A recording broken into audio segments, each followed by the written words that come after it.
Jangan lupa subscribe, like, share, dan komen ya. Bye. Assalamualaikum warahmatullahi wabarakatuh. Kepada Allah kita berserah diri agar kita selalu dalam hidayahnya. Mudah-mudahan kita mendapat berkah dari mendengar atau menonton materi penjelasan yang akan saya sampaikan. Salawat dan salam kepada Rasulullah yang diutus ke muka bumi ini dengan satu tugas besar, yaitu menyempurnakan akhlak. Kenapa saya harus menyampaikan itu? Karena dalam kondisi negara pada saat ini yang sedang dilanda musibah menular COVID-19, mengubah sistem pembelajaran dari tatap muka kepada sistem perkuliahan jarak jauh atau PJJ. Oleh karena itulah, dengan segala keterbatasan, mari kita menggunakan teknologi untuk menimba ilmu, berinteraksi meskipun secara tidak langsung antara saya sebagai pengajar dengan para mahasiswa dimanapun berada. Oleh karena itu, saya mengingatkan Anda, meskipun tidak dapat tatap muka langsung, tetapi melalui program ini Anda dapat mengikuti perkuliahan saya, khususnya pada materi apresiasi puisi. Semoga segala kelemahan dapat teratasi dalam upaya saya mentransfer ilmu pengetahuan kepada Anda semua. Oleh karena itu, sebaiknya Anda memperhatikan dengan seksama. Dan semoga juga dengan vlog ini Anda dapat mengulangi berkali-kali dan dapat menyebarkan kepada orang lain. Saudara-saudara para mahasiswa sekalian, topik kita hari ini adalah apresiasi puisi. Kalau kita perhatikan, ada dua kata. Satu, apresiasi. Dua, puisi. Mari kita pahami dulu dua kata ini, supaya Anda memahami konsep mata kuliah ini dan kemana arahnya. Apresiasi, ada yang mengatakan secara umum menghargai. Ada yang mengatakan mengkritisi. Ada yang mengatakan menikmati. Semuanya benar. Tetapi kalau kita bisa lengkapi, apresiasi itu dimulai dari tingkatan yang lebih bawah, menikmati. Kemudian mereproduksi, mengulangi kembali. Lalu menganalisis, mengkritisi. Apa kelebihannya, apa kekurangannya, dan terakhir berkreasi. Kita berbuat. Atau dengan kata lain, berproduksi. Jangan hanya kita pada tingkat menyalahkan atau memuji karya orang, tetapi mari kita memproduksi. Supaya kita juga menyadari bahwa proses lahirnya sebuah puisi dari sastrawan begitu berat. Jadi meskipun kita melihat karya puisi itu pendek, tapi itu cukup berat prosesnya. Lalu terakhir, kalau kita menguasai ilmu apresiasi ini, apa faedahnya bagi kehidupan kita dalam menjalani kehidupan di muka bumi ini? Terutama tentulah kita harus eksis dalam bidang ekonomi. Bagaimana kita bisa menikmati atau memanfaatkan ilmu ini untuk penenangan jiwa, untuk memperbaiki cara berpikir. Nah, itulah tujuannya mempelajari apresiasi tadi.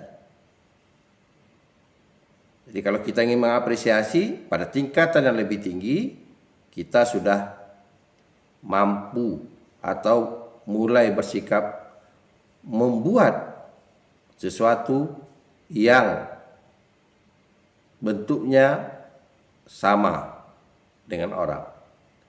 Kalau kita mengapresiasi suatu benda yang tertinggi itu, mampu enggak kita membuat hal itu? Itu yang paling hebat. Itu yang paling diharapkan. Lalu istilah kedua, kita berbicara yang namanya puisi. Mulai dari kita sekolah tingkat dasar, tingkat menengah pertama, menengah atas, sampai perguruan tinggi, sampai saat ini, saya yakin betul bahwa tidak ada yang tidak mendengar namanya puisi. Persoalannya, apakah kita sudah mengenal betul apa yang dikatakan dengan puisi? Kalaulah diwujudkan puisi itu sebagai sebuah kepribadian yang mempunyai wujud, batang tubuhnya, sudah mengenal betul tak kita kepribadiannya? Jangan-jangan kita hanya baru tahu wujudnya, sebagaimana kita mengenal teman-teman kita, sahabat-sahabat kita, bahkan orang tua kita mungkin. Yang kita tahu, yang lebih kita kuasai wujudnya. Oh, ini orang tua kita. Oh, ini sahabat kita yang baik. Oh, ini teman baru kita. Tapi rohnya, jiwanya, layak nggak kita bersahabat dengan dia? Layak nggak kita mendengar apa petua-petua dia? Perlu kita lakukan pemahaman siapa dia yang sebenarnya. Begitu juga ketika kita berhadapan yang namanya sebuah karya berbentuk puisi. Saudara-saudara sekalian,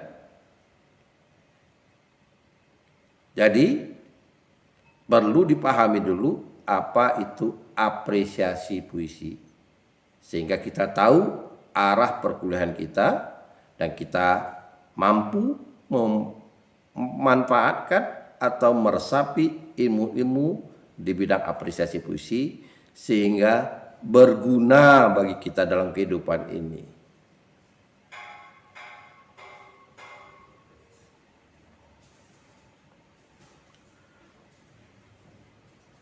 Baik, jadi kalau begitu apresiasi puisi, kita menilai, kita mengkritisi sebuah karya yang berbentuk puisi.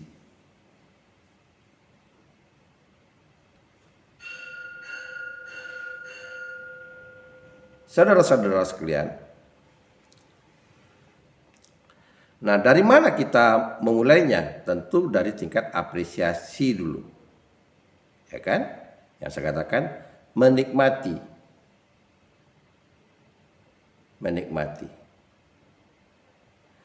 Selagi kita sudah mampu mendengar, sudah mampu melihat, sudah mampu merasakan, sudah aktif indera kita, maka namanya menikmati itu sudah dapat kita lakukan. Artinya apa? Artinya jika kita mendengar puisi, melihat puisi, bahkan merasakan sendiri ketika kita membaca puisi, itu kita sudah mampu menikmati. Bukan suka yang saya maksudkan ya, mampu ada proses menikmati dalam diri. Misalkanlah, meskipun belum otaknya berjalan secara normal, secara kritis, ketika kita melihat seorang bayi, diputarkan sesuatu irama kepada dia, dalam hal ini ayat-ayat suci Al-Quran katakan. Lalu dia tenang, tidak gelisah, karena si qorinya bagus membacakan. Tilawatil Qur'annya bagus, tilawahnya bagus. Lafalnya enak, fasih. Nah, yang kita lihat reaksinya pada bayi adalah ketenangan. Atau si bayi mendengarkan musik-musik cadas dengan hentakan-hentakan, lalu dia semakin gelisah, semakin nangis. Nah, berarti dia juga punya tingkat menikmati. Menikmati yang saya masukkan ini adalah dapat reaksinya penerimaan yang diarti katakan suka atau tidak suka dengan tadi ketenangan, atau tidak suka dengan arti bereaksi. Nah, begitu juga apresiasi paling rendah, kita mendengarkan sebuah karya puisi. Kalau kita suka, kita akan terus konsentrasi mendengarkannya. Kalau tidak suka, kita akan menolak. Itu apresiasi paling rendah dalam hidup. Sepertinya juga pada usia-usia Anda ini mendengar musik. Meskipun musik itu dari asing, katakanlah yang lagi tren sekarang, musik-musik K-pop dari Korea. Meskipun Anda tidak memahami arti dari lagu itu, tapi karena Anda menyukainya, Anda menikmatinya. Nah, langkah kedua, mulai meningkat. Kalau sudah berkali-kali menikmati, sudah bisa memilah ini puisi yang enak menurut Anda, ini yang tidak enak. Begitu juga lagu seperti saya ibaratkan dengan lagu tadi. Ada lagu yang Anda sukai, ada lagu yang tidak Anda sukai. Nah, pada puisi yang Anda suka itu, biasanya perlahan-lahan Anda bisa mengikutinya, mereproduksinya. Begitu juga lagu, seperti lagu. Anda sudah mampu menyanyikan lagu. Kalau kita contohkan tadi K-pop, mampu melakukan lagu K-pop. Meskipun sekali lagi saya katakan, Anda tidak paham dengan apa kata-katanya, apa pesan yang ingin disampaikannya.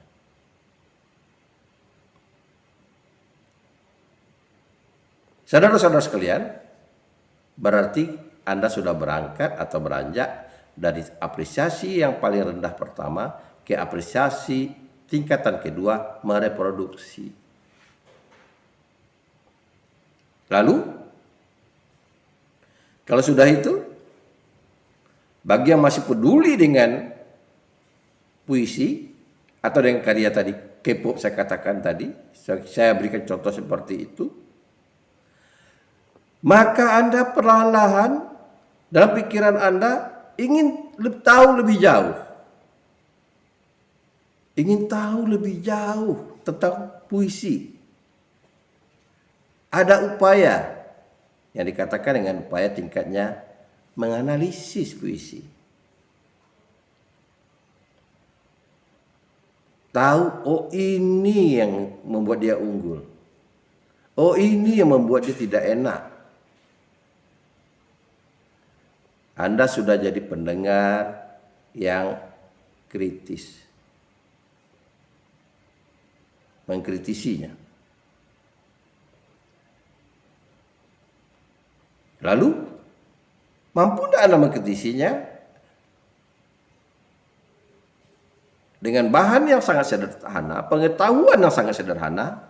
Tentulah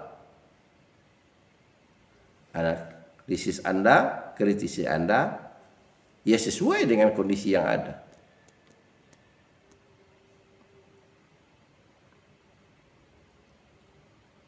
Nah, sebaiknya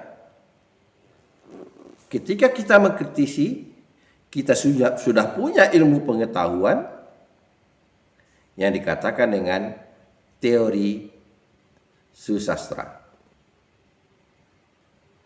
Karena berdasarkan teori itulah kita mampu melihat, mampu mengkritisi. Karena ini di bidang puisi, maka kita harus punya teori puisi di dalam otak kita ini. Anda semua sudah belajar, sudah mendapatkan wejangan, perolehan tentang teori susastra.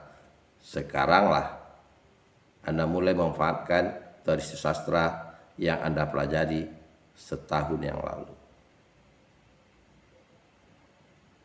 Saudara-saudara sekalian, para mahasiswa, nah, jika Anda sudah mampu mengkritisinya dengan benar,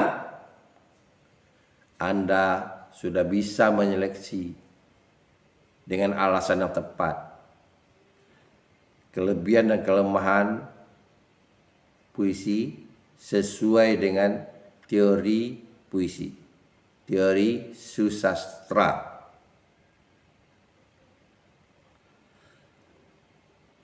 Minda Anda perlahan-lahan mulai terbuka. Oh, rupanya ini yang akan disampaikan oleh penyair. Mungkin caranya tidak tepat atau tidak Anda pahami.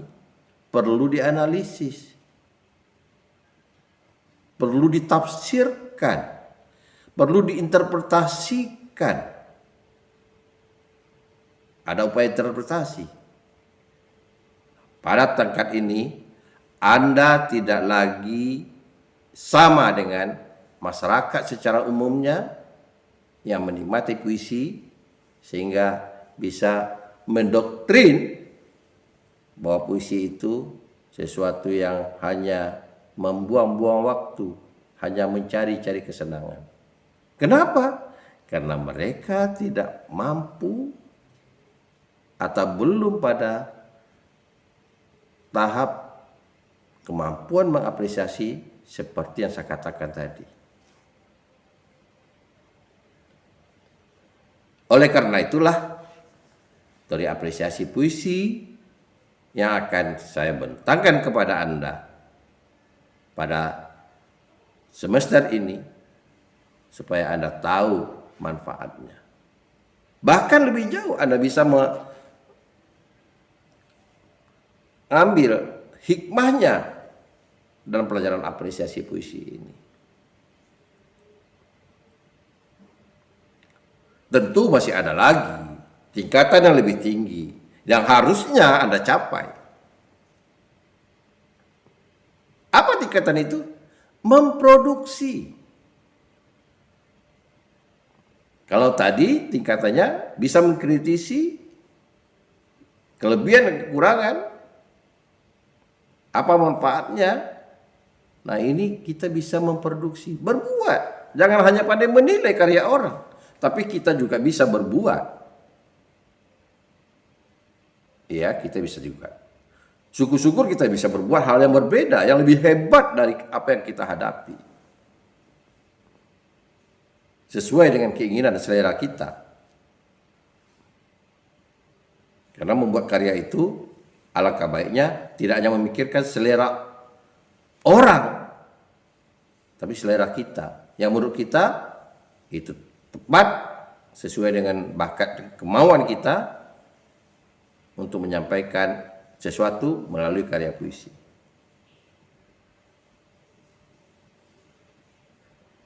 Jadi itulah tingkatan apresiasi puisi yang harus Anda lakukan. Mungkin saja tidak pada tahap yang pertama. Jadi startnya bukan dari pertama. Tapi saya yakin di antara kita mungkin selama ini sudah melakukan, mari kita tingkatkan. Mungkin sekarang hanya baru pada tahapan pertama, mari kita tingkatkan. Kalau Anda tidak mau meningkatkannya, sama dengan Anda sebagai seorang bayi dalam bidang sastra. Apakah Anda sebagai seorang sarjana ingin dikatakan kemampuan Anda di bidang puisi seperti bayi tadi, hanya mampu menikmati? Bagaimana Anda ingin mempertanggungjawabkan kesarjanaan Anda? Karena di dalam daftar nilai nanti ada pelajaran apresiasi puisi. Tentu orang akan menilai Anda. Anda tidak layak sebagai seorang sarjana bahasa sastra Indonesia. Karena satu bagian dari pelajarannya itu adalah yang bernama apresiasi puisi. Oleh karena itulah, saya berharap para mahasiswa bersungguh-sungguh mempelajari apresiasi puisi ini sebagai bagian dari rangkaian mata kuliah yang harus Anda selesaikan selama di perguruan tinggi, khususnya di jurusan atau di prodi Pendidikan Bahasa dan Sastra Indonesia.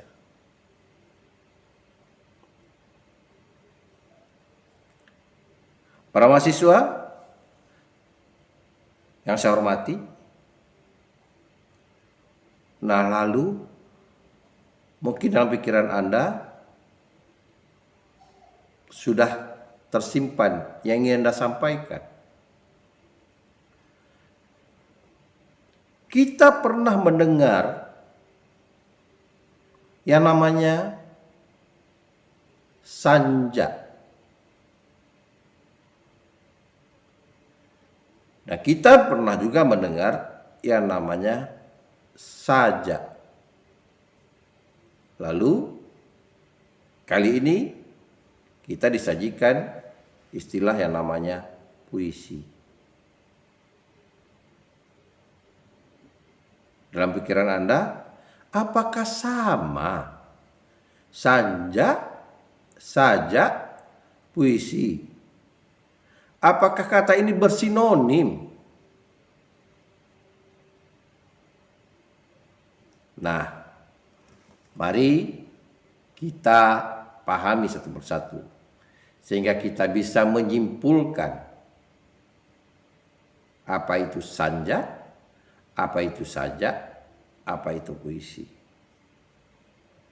Sehingga kita tahu lebih tajam lagi arah kajian kita, apresiasi kita terhadap sebuah karya yang namanya puisi.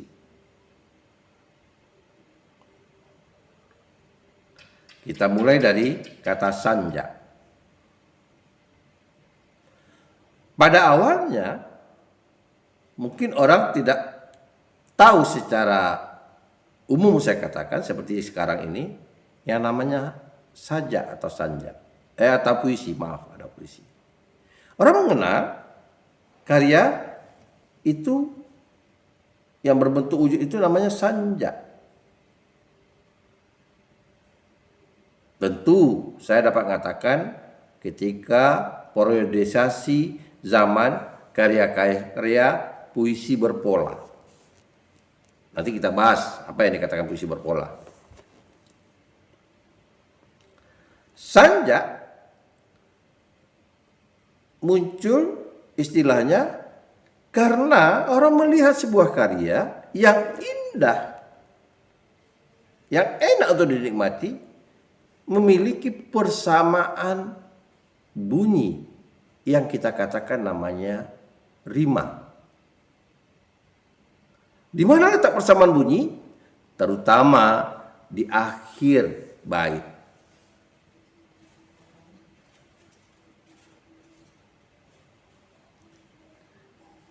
Persamaan bunyi yang terpola sedemikian rupa. Kelaziman, kecenderungan persamaan bunyi atau terpopuler istilah sekarang ini yaitu kesamaan bunyi semuanya sama atau bersilang atau istilahnya berpelu. Dan terakhir ada yang kembar, tapi yang populer itu dua. Yang sama semuanya di akhir atau yang bersilang dia. Sama itu misalnya bunyinya A ya A semuanya. Yang disimbolkan dalam teori rima dikatakan A. Tepatnya itu rima serangkai. Atau bersilang A, B. Atau kembar A, B. Dan terakhir berpelu A, B, A. Nah, karya ini yang disajikan kepada masyarakat. Lalu timbullah istilah sanja. Jadi setiap karya yang berpola seperti itu dikatakan, wah enak sanja ini. Nah ini mari kita lihat bentuk puisi berpola yang hanya 2 baris. Iramanya membuat kita terpesona. Gendang gendut, tali kecapi. Kenyang perut, senanglah hati. Nah, kita mendengar kesamaan-kesamaan bunyi. Sanja itu meskipun hanya 2 lari yang kita kenal dengan namanya Carmina. Yang namanya Carmina. Saudara sekalian, kebudayaan ini apalagi di luas Nusantara kita ini yang terbuka dikelilingi oleh laut, tentu akan dipengaruhi oleh kebudayaan lain. Kita nggak bisa menolak kehadiran kebudayaan lain. Apalagi kalau menurut teori, jika kebudayaan itu berdampingan satu sama lainnya, tidak dapat dipungkiri, maka dia akan saling mempengaruhi. Begitu juga dalam ilmu pengetahuan di bidang puisi ini. Kita boleh mempertahankan istilah sanja, tapi kebudayaan dari luar juga masuk. Pengetahuan juga berkembang tentang itu. Orang mencari tahu.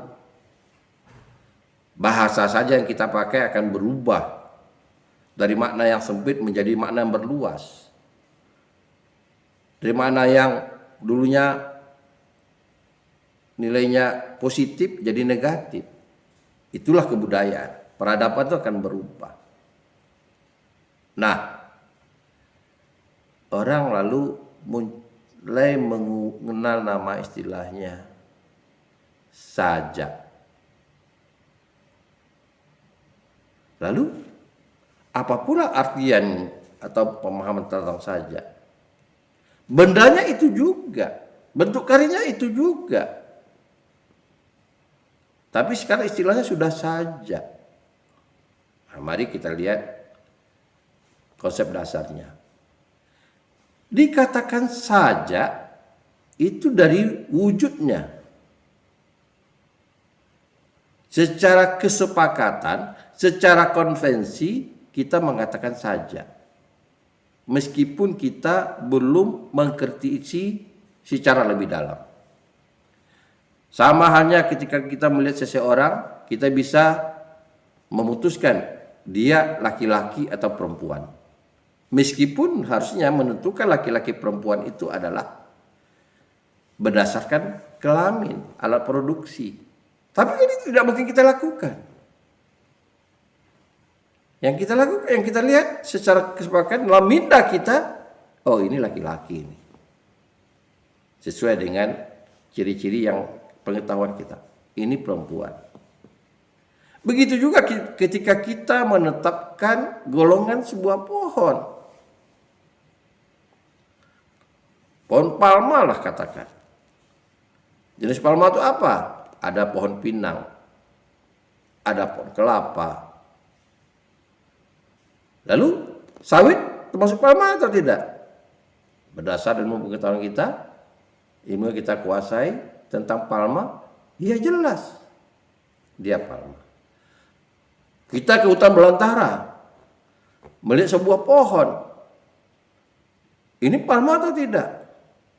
Kalau ciri-cirinya sama, meskipun kita tidak tahu jenis tanaman itu atau nama tanaman itu, karena dia asing, kita katakan palma.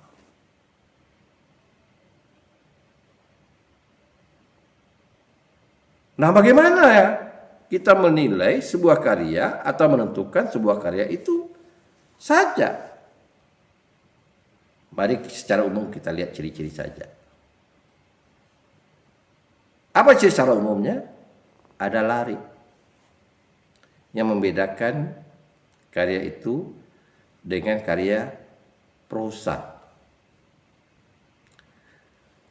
Kalau di prosa kita mengenal ada namanya paragraf. Di puisi, di sajak kita mengenal ada namanya bait. Dari satu ide, satu gagasan biasanya dalam satu bait.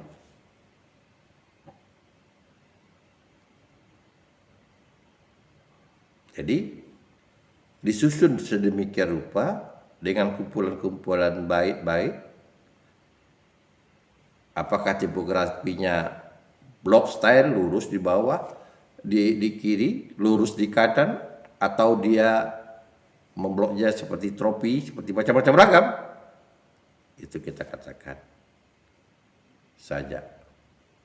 Jangan-jangan kita juga salah dengan teknologi sekarang. Orang buat undangan, lalu dengan programnya bagaimana membuat kerapian, baris-barisnya sekilas tersusun dia seperti saja. Ya begitulah, hanya berdasarkan wujud saja itu, secara konvensi. Tapi tentu setelah kita cermati dengan baik, dengan kemampuan apresiasi kita, baru kita memilah mana yang sebenarnya saja, bukan hanya sekedar pada tingkat wujudnya. Timbul dalam pikiran Anda, apakah lirik lagu itu saja? Karena lirik lagu juga ada bait-baitnya, selalu dibuat orang bait-baitnya. Kelaziman 4 baris, satu bait. Saya tegaskan di sini. Dari konsep saja, dia itu saja. Tinggal lagi persoalan terakhir yang kita pahami dan kita pelajari sekarang ini. Apakah dia puisi?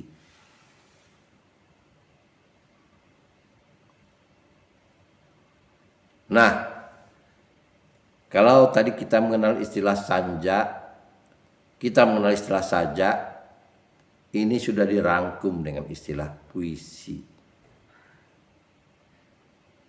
Artinya, dalam puisi yang dikategori sanjak punya irama akhir,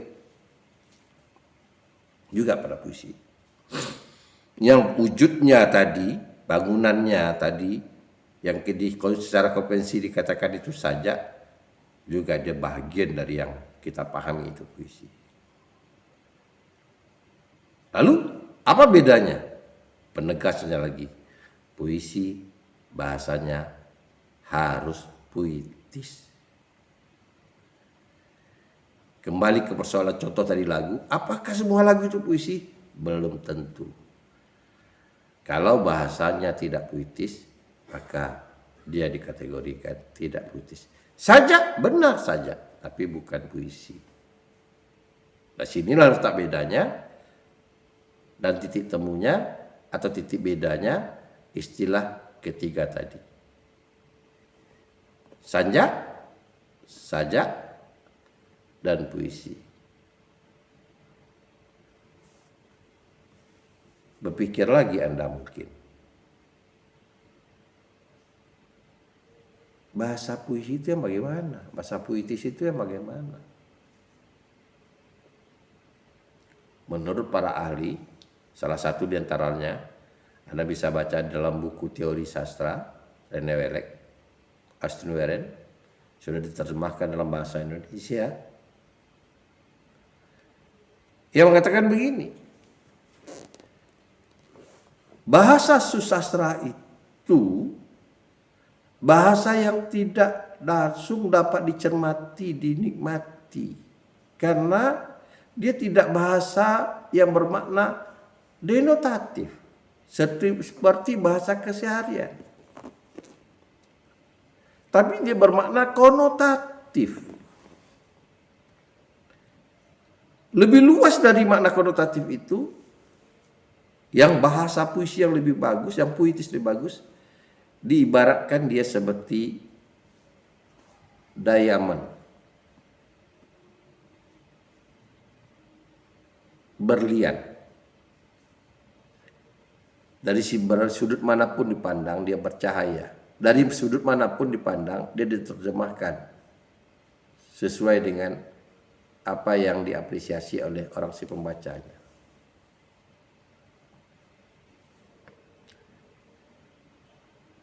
Mari kita lihat contoh dalam puisi.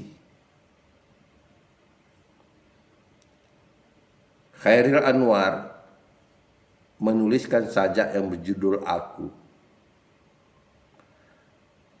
pada tahun 1940-an. Katakanlah pada tahun 1943. Kalau dihitung usia sajak Aku itu hingga tahun 2020 sekarang, berarti usianya sudah melampaui usia kemerdekaan Republik ini.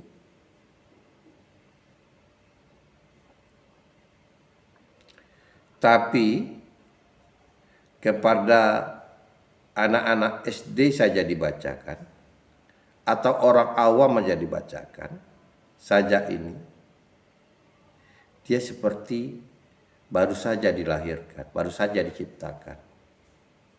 Kenapa? Ada sesuatu yang cemerlang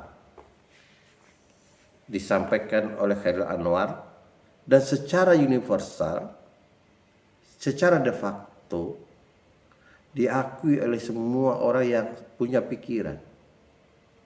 Apa itu? Mari kita cermati penggalannya. Aku, kalau sampai waktuku, ku mau tak seorang kan merayu. tidak juga kau.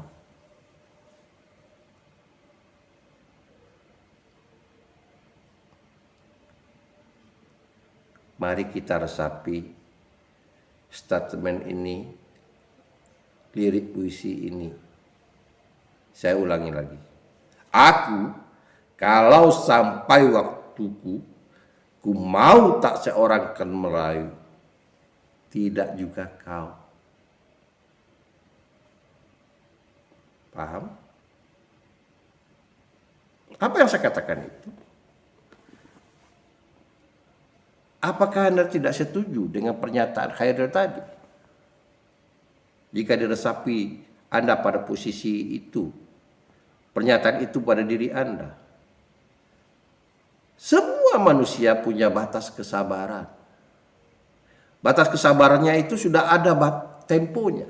Kalau sudah batas kesabaran, apapun yang akan mengubah, dia tidak mau mengubah. Siapapun yang akan membujuk, dia tidak mau dibujuk. Itu yang dikatakan oleh Khairil. Kalau sampai waktuku, ku mau tak seorang kan merayu. Anda sedang berpacaran, lalu pacar Anda berselingkuh. Sekali, 2 kali, 3 kali, 4 kali, lalu Anda maafkan. Pada titik emosi Anda, kesabaran Anda habis, Anda tidak mau lagi dirayu. Ya sudahlah. Apapun langkah yang dilakukannya, Anda tidak akan mau. Anda akan memutuskan bahwa Anda tidak lagi bersama dia. Tapi kalau masih dirayu, belum pada tingkat itu. Pada kondisi politik, juga seperti itu. Ada pemerintahan misalnya membuat kesalahan, rakyatnya masih menikmati aja, sabar. Dirujukan masih sabar, dibuat kesalahan lagi masih sabar, dibuat penderitaan lagi masih sabar. Sehingga pada tingkat tertentu rakyat akan memberontak. Itu yang terjadi ketika zaman reformasi 1998, ketika periodisasi Orde Baru yang diperintahkan oleh Pak Soeharto sebagai presiden kita runtuh. Karena apa? Karena masyarakat yang diwakili oleh mahasiswa membuat gerakan yang tidak bisa dirayu lagi. Ultimatumnya, ini harus diganti pemerintahannya. Saudara sekalian,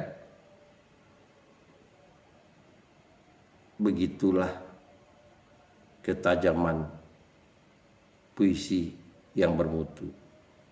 Sampai kapanpun pernyataan ini yang dibawa oleh Khairil ini, untuk siapapun, dia sesuai. Kenapa? Karena memang Khairil itu menggalinya, memilihnya diksi yang tepat untuk menulis lari. Orang tidak terpikir lagi bahwa sajak itu sudah sekian lama, sudah tua. Dari saya, bahkan dari orang tua Anda juga mungkin. Tetapi geloranya dibawakan sampai kapanpun akan diterima, akan dinikmati, akan disepakati oleh orang.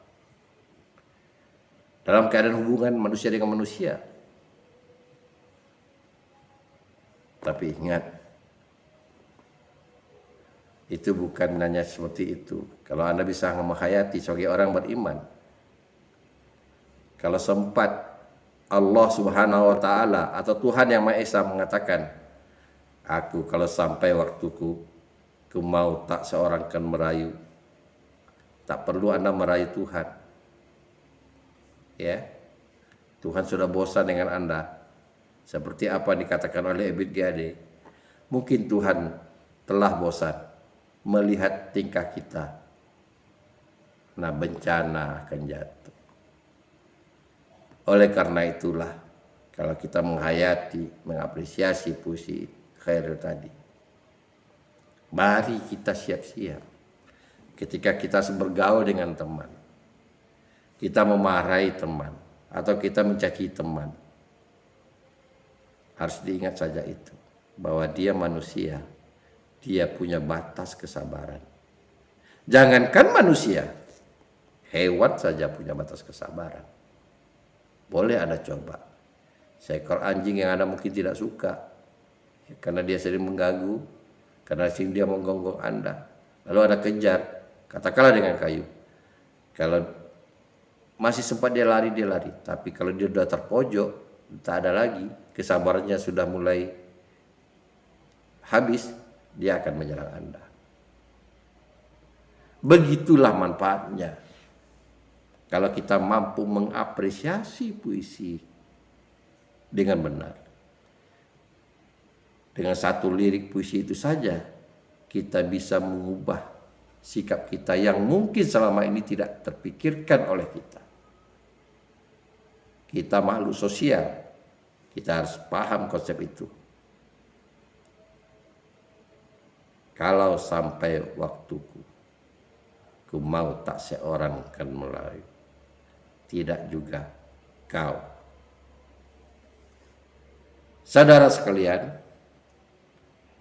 mulailah minda Anda terbuka mungkin dari penjelasan saya. Konsep pelajaran kita kali ini yaitu apresiasi puisi. Jadi sekali lagi, kenapa nanti timbul pertanyaan, tidak apresiasi saja, tidak apresiasi saja. Untuk kesempurnaan kita melakukan apresiasi puisi. Artinya yang mau kita apresiasi ini adalah bentuk karangan atau tulisan yang di sana ada unsur sajaknya, di sana ada unsur sajaknya, dan unsur puitis puisinya. Dia berirama, kita kan namanya, dia juga punya rima yang bisa menimbulkan irama, kesamaan bunyi. Lalu wujudnya tidak salah lagi, bukan prosa yang mau kita teliti, adalah puisi. Wujudnya karena berbeda dengan bentuk karya lain yang kita katakan dengan sajak. Seperti kita katakan tadi, palma, laki-laki dan perempuan, bahkan hewan, anjing dan kucing dan sebagainya. Dan terakhir, kita bisa memilih itu karya itu bahasanya puitis. Bahasanya sangat puitis. Masih banyak karya-karya yang bahasanya puitis. Nah, kita bisa memilah mana sajak yang kategorinya puisi, mana sajak yang kategorinya puisi. Nah, kita boleh menyeleksi mulai dari sekarang kalau Anda sudah mulai punya pengetahuan dasar.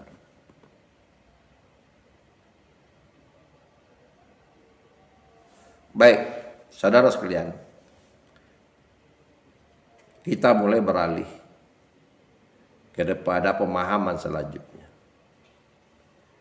Sejarah susastra Indonesia itu terus dari zaman Nusantara ini ada penduduknya, ada manusianya. Sampai titik sekarang. Tentulah bermacam ragam yang pernah dinikmati, dipakai oleh masyarakat. Yang diciptakannya mungkin, atau yang datang dari luar.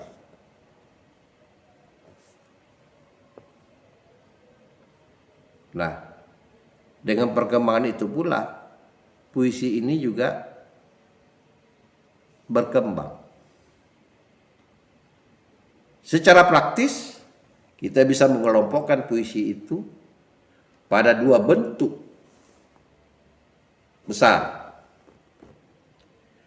Kalau sastrawan mengatakan kelompok besar itu STA mengatakan, Anda mungkin belum kenal STA, Sultan Tahdir Ahli Bahasa Sabana, dia ahli bahasa kita, almarhum. Bukunya ada puisi lama dan puisi baru.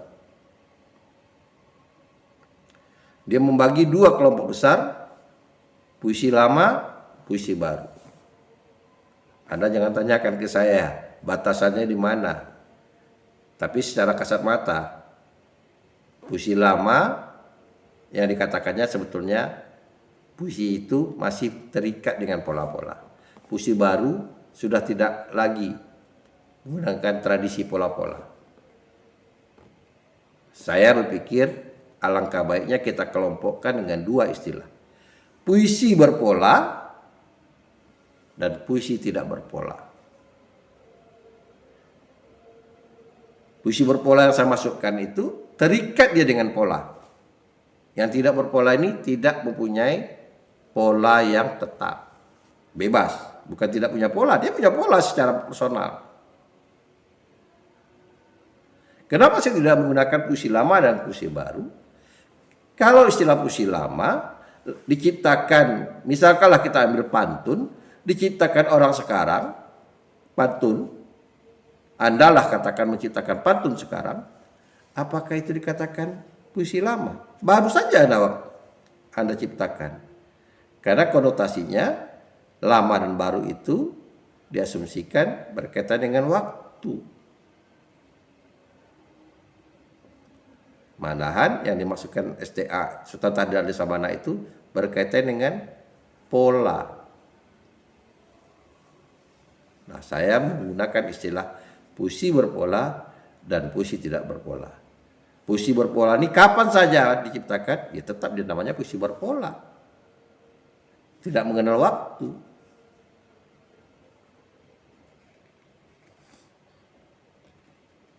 Lalu dua kelompok besar itu prosesnya sama. Yang satu prosesnya ikut pola, yang satu tidak. Itu aja membedakan.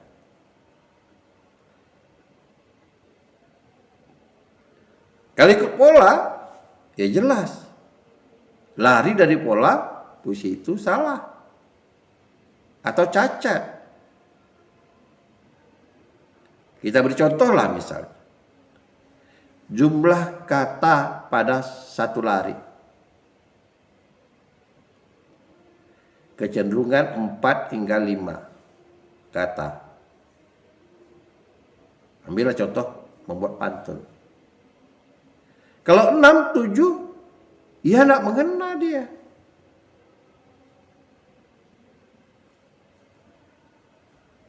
Kenapa tidak mengena? Ada yang mengikat dia. Puisi berpola ini rata-rata dia punya irama. Seperti halnya pantun, syair. Dia dilakukan, ada unsur iramanya. Sehingga terasa keindahannya. Sudah terpola. Anda bisa menikmati lagu-lagu Melayu yang liriknya berupa pantun. Iramanya sama aja, pantunnya boleh diganti-ganti. Kita lihat lagu misalnya Tanjung Katung. Tanjung Katung airnya biru, tempat anak mencuci muka.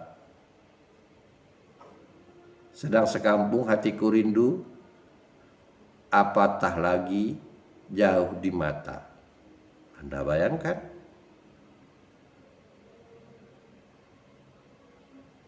Kalau salah satu liriknya kita tambah. Tanjung Katung, airnya berwarna biru, kelabu. Tempat anak pagi-pagi mencuci muka, kan sudah tidak menarik lagi. Meskipun konteksnya itu sama. Pesannya itu sama.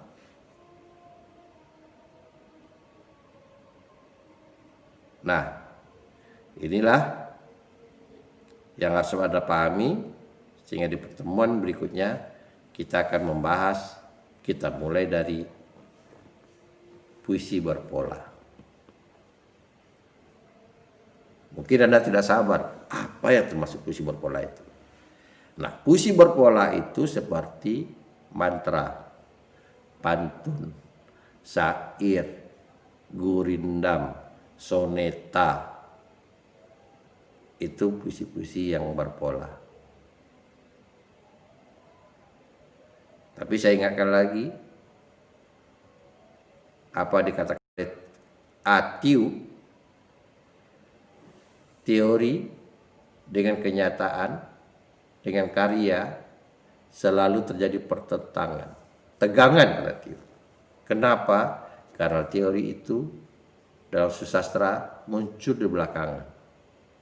Jadi gejala dari karya sastra dimunculkanlah teori.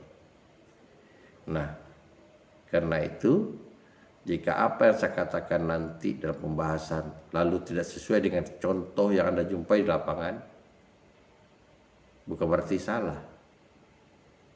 Teori itu bukanlah mengatakan pasti seperti ini, tapi kecenderungan.